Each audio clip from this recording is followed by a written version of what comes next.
Arriba la pelota. Sí. Oye, Salva. Salva. ¡Salva! Oye, ¿por qué te agarran para la palanca por la chúcara? Llama un compadre de la chúcara, dijo, que pusiera la chúcara.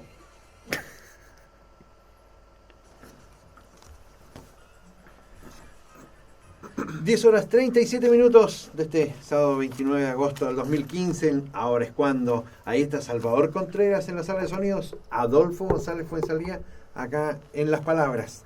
Oye, y nos encontramos con un cineasta. Ya, ¿viste cómo estamos subiendo el pelo aquí? Hemos traído cantantes líricas, hemos traído escultores y ahora un cineasta. Estamos pero extraordinarios. ¿Cómo estás, Roberto Ludueñas? Súper bien. Mira, fundador, creador, socio mayoritario, gerente general de Maule Films. Así dicen por ahí. ¿Sí? Las malas lenguas. Oye, pero has andado bien, ¿eh? Sí, súper bien. Ahora, la gente lo vive. La gente lo pide ya. Me parece. Llegó el momento. Llegó el momento de dejar de ser un nerd y finalmente egresar. Dejar de ser egresar de la Universidad de Oxford. Y lo otro, lo mejor, es aprovechar estos beneficios que tiene de andar siempre con una cámara. Porque tú sabes que las chiquillas se ponen coquetas, pues. Y mi compadre Roberto tiene lo suyo, entonces el hombre ahí se la juega. ¿Ah? Todas son extras de Diálogo de los Cines. Todas las chiquillas son extras, ¿o no? Hay una escena por ahí que se menciona, ¿sí? Una escena eliminada dentro de la película. No, y vamos, tenemos así como, se filtró Elena, sí. O sea, la que está borrada. ¿Sí?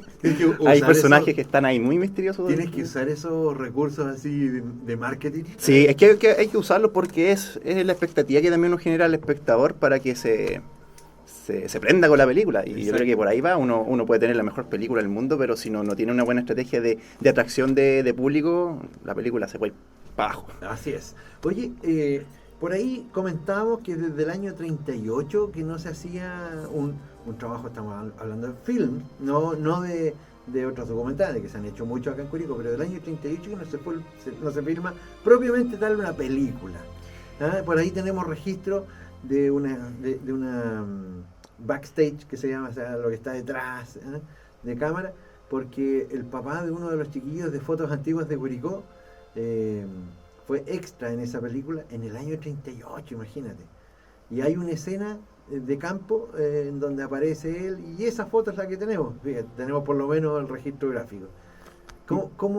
Cuéntale a la gente, porque muchos pueden no enterarse aún que tú estás en este empeño de hacer una película que se llama El Diálogo de los Cines. Bueno, o sea, más que nada de contextualizar un poco, bueno, lo que conté recién de las filmaciones que se hacían en los años 38, el contexto social que existía y las tecnologías que, bueno, filmar en cine 16 milímetros, 35 milímetros, que era la tecnología celuloide, en ese tiempo donde estaba recién en pañales el cine chileno. O sea, si hablamos de la primera película chilena, podríamos hablar del Luzos de la Muerte, que es la primera película que se hizo en un set, y de hecho ahí, bueno, El Luzos de la Muerte cuenta la historia de Manuel Rodríguez. Entonces, con todo lo que es la estética del teatro en ese tiempo, experimental, y de ahí, claro, después los mismos realizadores filmaban, salían de Santiago y a los campos a grabar. En este caso, bueno, una de las películas más recordadas es El Chacal de Nahuel Toro, que es una película de la Escuela Experimental de la Universidad de Chile, de Miguel Litín. Extraordinario. Y de hecho, yo creo que uno muy bien logrado. Hay otra película chilena que me encanta, Julio Gómez en Julio. También tiene una historia muy buena y además que representa a lo que uno conoce de acá de los patrones de fondo, los señores de la querencia de verdad. Yo en la universidad tuve una profesora que fue la productora de esa película. No me digas. Sí, entonces ella nos contaba la experiencia de que ellos filmaban, bueno, como era en el tiempo 70, 80, ellos tenían que filmar escondidas. Entonces estas películas que salían... el tiempo de dictadura militar. Claro, exacto. Entonces todo era clandestino. Mira. Clandestino, y toda esta visión de los cineastas en esta época, de los 60 hasta los 90, era filmar clandestinamente, porque... Da mucha risa eso de que sea clandestino y una película. Porque, claro. En alguna oportunidad Alarcón, que es uno de los que participa, el actor, y contaba él que fueron a visitar a alguien con el que se inspiraron para hacer a Julio, al patrón. Y este señor los invitó a un prostíbulo. Y cerró el prostíbulo, lo estuvo toda una noche ahí.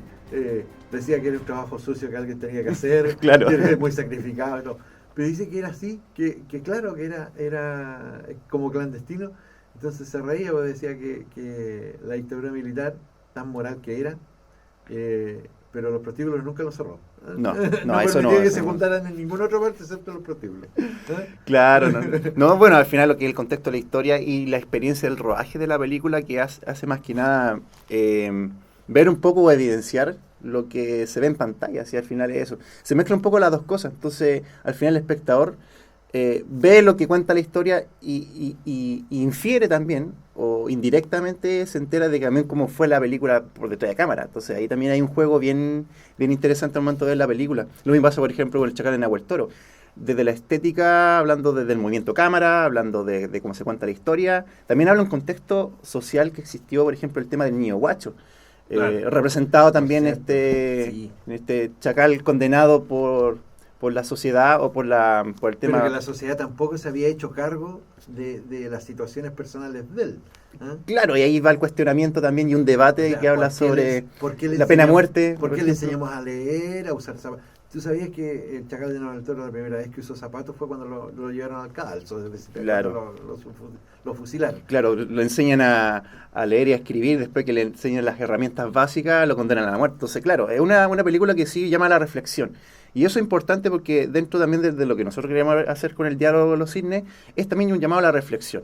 O sea, yo creo que cada película tiene una visión. Bueno, hay películas de Hollywood que es netamente entretener. Si Claro. uno ve efectos especiales y ve Hulk o ve, no sé, La Guerra de las Galaxias.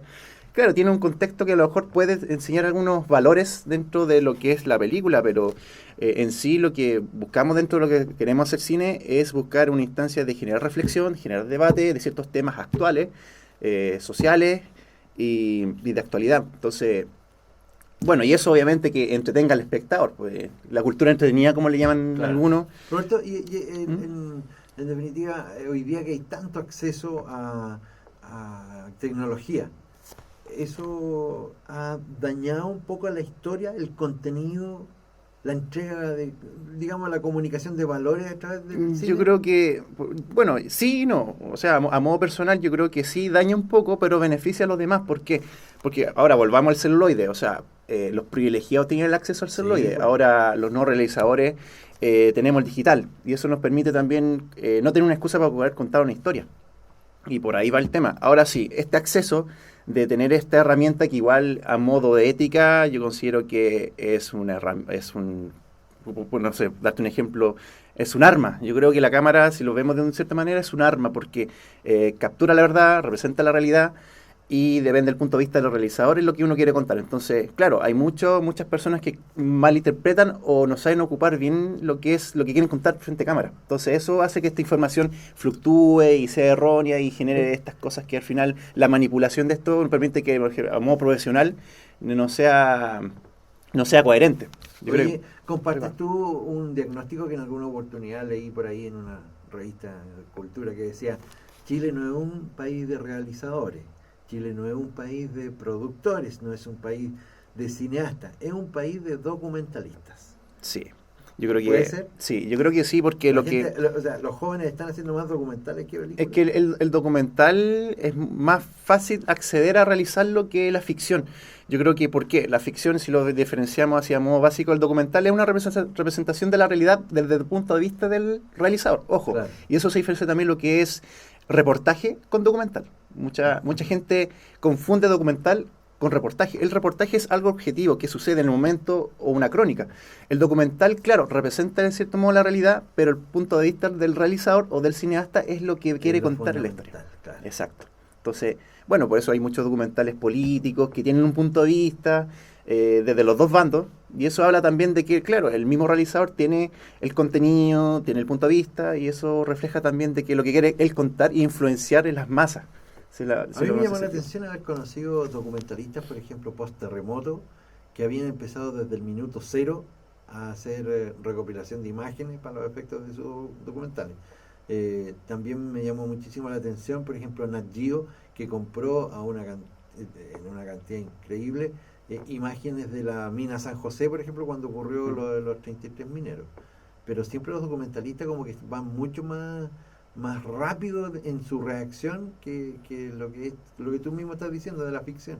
Sí, porque claro, el documental tiene un trabajo más, bueno, más en terreno, en ese sentido, más de investigación. Siempre es bueno que un documentalista esté apoyado con un periodista. Entonces, esa cohesión y ese equipo hace de que cuando ocurran los sucesos estén al tanto, estén ahí, pero siempre desde un punto de vista del realizador. Nunca perder esa orientación. Yo creo que, bueno, uno cuando parte de la escuela, los que estudiamos cine, periodismo, etcétera, siempre los guían como a no perder el camino. Uno siempre dentro del proceso, y esa es otra cosa, uno dentro del proceso se encuentra temas que pueden decir, me voy por acá, conocí a esta señora que tiene esta historia, pero desde mi punto de vista contar la construcción de un edificio, por ejemplo.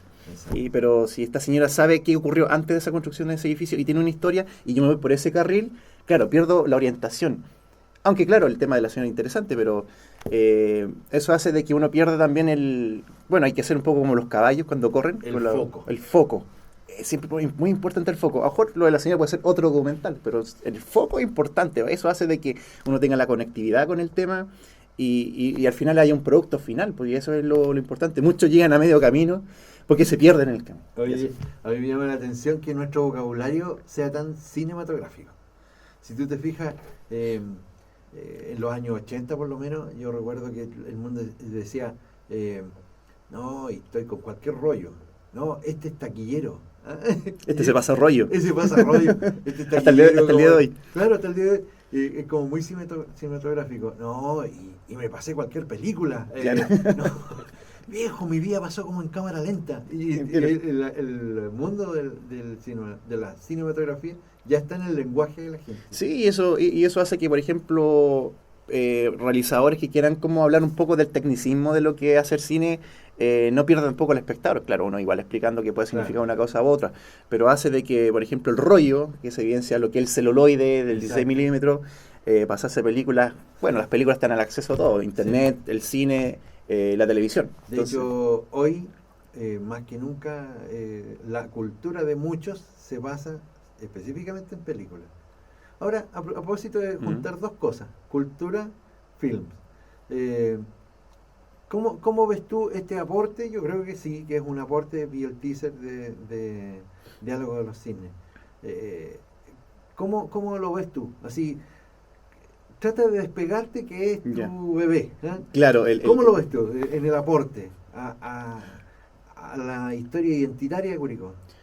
Bueno, ahí ya despegándome un poco, es que igual es difícil de despegarse con ese tema, porque claro, uno cuando hace las críticas constructivas con respecto a eso, claro, ahí empieza como el despegue de verlo desde otros ojos. Y es difícil, para un realizador es difícil. Es como también pedirle, cuéntame tu historia en 2 líneas. Sí. Es difícil. Defínete con 2 adjetivos. Claro, o en 3 palabras define tu película. Y no, que hay un colapso mental. Exacto. Entonces, y eso parte yo creo que por la reflexión, uno antes de comenzar un trabajo o tomar la responsabilidad, de hecho, de hacer una película y de qué contar con esta película, es también con la reflexión. O sea, ¿qué quiero contar con la película? ¿Qué quiero lograr al espectador que vea esta película? Como contaba hace poco, una reflexión. ¿Por qué? Porque se toman temas actuales acá en Curicó. Y uno de los temas actuales es el tema del patrimonio. Yo creo que es un patrimonio que está casi desapareciendo acá en Curicó, que en pocas ciudades de Chile pasa. Y ese patrimonio que está desapareciendo es ahora el rescate. O sea, ahora por mi lado en este caso, el rescate audiovisual y cinematográfico es importante. ¿Y qué quiero contar con eso? O sea, que quiero ver también que la gente aproveche lo que queda, lo poquito que queda con respecto al patrimonio, porque es la historia. Yo creo que el patrimonio refleja lo que fue la historia de los pueblos, de las ciudades, y que esa historia, bueno, no desaparezca. Más que quede en el colectivo y quede en lo escrito y en la fotografía, pero que no desaparezca. Pero contemos una historia a base de eso. ¿Cómo hacemos que el espectador se tome que hay un relato?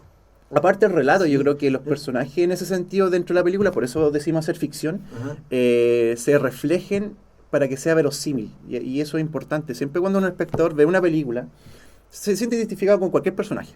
Y eso pasa porque la película cumple un objetivo. Ahora, nosotros dentro de lo que también elegimos por hacer ficción, contar una historia, y el tema es el patrimonio, de que el espectador vea ciertos personajes y diga, sí, yo pienso así, y no, yo creo que él tiene razón, y se identifica. Y cuando el espectador se identifica y hace esa conexión, esa atracción entre el espectador y personaje hace de que la historia fluctúe y sea parte. Bueno, y cuéntanos en específico el diálogo de los cines. Para los que no han visto el teaser, para los que no se han involucrado en este bonito proyecto, ¿qué es el diálogo de los cines? Ya, antes de contar eso, yo quiero igual definir lo que es teaser. ¿Ya? Eso ha sido un tema porque el teaser, a diferencia de lo que es tráiler, el teaser es el concepto de la película. De hecho, los directores estadounidenses en Hollywood siempre presentan un teaser, una maqueta de lo que puede ser la película. Algo de 30 segundos, algo de 1 minuto. Pero ese es el concepto. La película todavía no se hace. Claro. Entonces, con eso es el acceso para que, por ejemplo, como Universal, Warner Brothers, vea el proyecto de la película y sea aprobado. Ahora bien, el tema de que si lo diferenciamos entre teaser y tráiler, bueno, lo que está en internet, lo que está en YouTube, es un teaser trailer. ¿Por qué? Aparte de contar el concepto de la película, también nosotros simulamos escenas de lo que podría ser la película. Y eso hace que también el espectador se pueda vincular más a la historia. Bueno. Pero eso más que nada la diferencia entre teaser y tráiler. El teaser es el concepto y el tráiler es la película hecha. Exacto. Con las imágenes extractos de la misma. Exacto. ¿No? Mira, y acá, ¿en qué consiste? ¿Y cómo se pueden involucrar? Porque hablemos de eso también. Que pueden involucrarse. Sí, yo creo que el juego que nosotros queremos hacer ahora, bueno, comúnmente las películas se buscan financiamiento a través de un fondar, de fondos culturales, etcétera, o privados. Lo que nosotros queremos hacer, entendiendo también de que igual nosotros en ese sentido tomamos una responsabilidad de hacer esta película, pero tampoco dejar de lado a la gente que quiera verla. Muchas veces, a modo global, las películas que se hacen en Chile recorren muchos festivales por fuera de Chile y al final llegan a Chile. Claro. Y eso es ¿por qué? ¿Por qué se toma esa decisión? Porque los mismos directores, por un tema de prestigio, quieren llegar con la película ya con todos los galardones posibles porque la película tuvo una importancia internacional. Ahora, lo que nosotros también queremos contar de que la gente, ahora volviendo al hilo, de que la gente se pueda vincular con esta película, que ya tiene una proyección internacional, ya la estamos probando y está funcionando, de que del mismo financiamiento y desde la misma aparición ellos pueden ser parte de la película. Nosotros elegimos ese camino porque creemos de que también hay un tema de que Curicó se tiene que hacer responsable, no sé si responsable, pero sí involucrarse netamente en una producción que va a mostrar Curicó, y se menciona Curicó. En la película se menciona Curicó, entonces por eso mismo no podemos ser ajenos a que la gente no participe. Es como venir de afuera a grabar una película aquí, me llevo todo el material y no lo muestro y me hago famoso. Claro. Es con lo que hacen mucho. Entonces, yo creo que la estrategia más que nada es que la misma gente sea partícipe y sienta que la película es de ellos. No, han habido experiencias en otros lados, qué sé yo, por ejemplo, cuando hicieron el Chacotero Sentimental, ¿te acuerdas que la van no lo hicieron en un cine ni con alfombra roja, lo hicieron en la población donde grabaron? Claro, y eso muchas veces, de hecho hay un festival que se llama el FECISO, y el FECISO hace un poco eso, proyecta en poblaciones películas. Bueno. Y claro, y esa es la idea más que nada, porque la estrategia de Hollywood y lo que uno trata de hacer cine independiente es que uno vincula a las personas dentro del proceso de la película, quienes te ayudan, quienes te financian, y los actores que están dentro de un circuito o dentro de un segmento te apoyan en ese sentido. Entonces tú no puedes tampoco, teniendo la película lista, buscar lo mejor de lo mejor para poder proyectarla, sino que tienes que llegar donde comenzaste, tienes que volver donde comenzaste, en las poblaciones, en el lugar de quienes te ayudaron. Entonces, haciendo ese proceso más íntimo hace que el producto sea más enriquecedor. Oye, nos quedan poquitos segundos, pero te quiero decir, ¿cómo puedo yo, por ejemplo, involucrarme en este crowdfunding en donde yo puedo aportar algo para que se haga la película? Ya, hay una página que se llama IdeaMe. Uno busca en Google IdeaMe, que es una página, un crowdfunding. Primero, explicar lo que es un crowdfunding. El crowdfunding es un financiamiento colectivo que permite que creadores puedan vender su idea. Entonces, uno se mete a la página IdeaMe, uno pone el diálogo de los cisnes, va a aparecer, y ahí aparecen las estrategias de cómo uno puede financiar, desde 2.000 pesos hasta 150.000 pesos. ¿Eso qué significa? De que la persona que vaya a donar tiene una retribución, o sea, estar en el premier de la película, aparecer en los créditos de la película. Hay uno que el que donó quiere aparecer en los créditos de la película, pero con fotografía. Ah, bien. O sea, en los créditos, el nombre y la fotografía. O sea, Si donáramos nosotros echaríamos a perder ahí los créditos. Al contrario. Bueno, hay un cóctel que se quiere hacer antes, que los que donen 80.000 pesos tienen acceso a un cóctel al preestreno. De hecho, está en el preestreno con los actores, con los productores. ¿viste?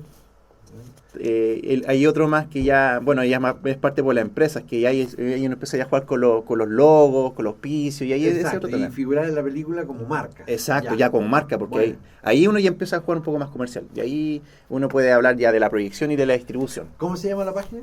Idea Me. O Idea si no, Me. se puede meter al fanpage de Facebook, facebook.com/maulefilms. Y ahí, bueno, estamos todos los días subiendo información y pueden estar más actualizados sobre lo que está pasando con la película. Estamos lanzando. Lo que te quiero pedir es que no sea la última vez que vengas, porque habíamos estado juntos, porque Sí. grabando algunas cosas de la misma radio, pero como contando tranquilamente lo que tú estás haciendo, yo creo que da como para que conversemos mucho más. Hay Sí. tantas historias detrás de esto, Sí, tanto ¿no? Y esfuerzo. viene la segunda parte, así que Bien. ahí va a Así- empezar a hablar de los personajes. Y ojo, y es súper importante porque los personajes que están creados, ojo, este es un año de pensar la historia, bueno, en conjunto con el conversatorio cultural que asisto, donde hay artistas, bueno, escultores, pintores, escritores, etcétera. Hemos creado esto. Entonces, desde ahí yo creo que parte esta historia que ¿qué es lo mágico que queremos contar? O el realismo mágico que queremos contar. Bueno. Yo creo que eso es lo atractivo y eso yo creo que sería para la segunda parte ahí para contarte un poco de qué personajes son y involucrar también lo que son los cisnes. Bueno, Contar la historia de los cisnes y qué importancia tienen dentro de la película. ya, pues. Compromiso entonces, la segunda parte. Sí. La vamos a dar a conocer aquí también en Ahora es Cuando. Roberto Ludueña, cineasta, como te dije, creador, cofundador, Fundador, gerente CEO. general CEO de Maule Film. Así que bienvenido y nos vamos a seguir viendo, Roberto. Sí, Felicidades. muchas gracias por invitarme, así que Estamos. nuevamente estoy acá. Un No hay abrazo. problema. 10 horas 58 minutos. Hagamos una pausa comercial porque esto se tiene que pagar. Así que ustedes tienen que escuchar esta publicidad porque son los mejores auspiciadores que tenemos en la radio en Ahora es Cuando.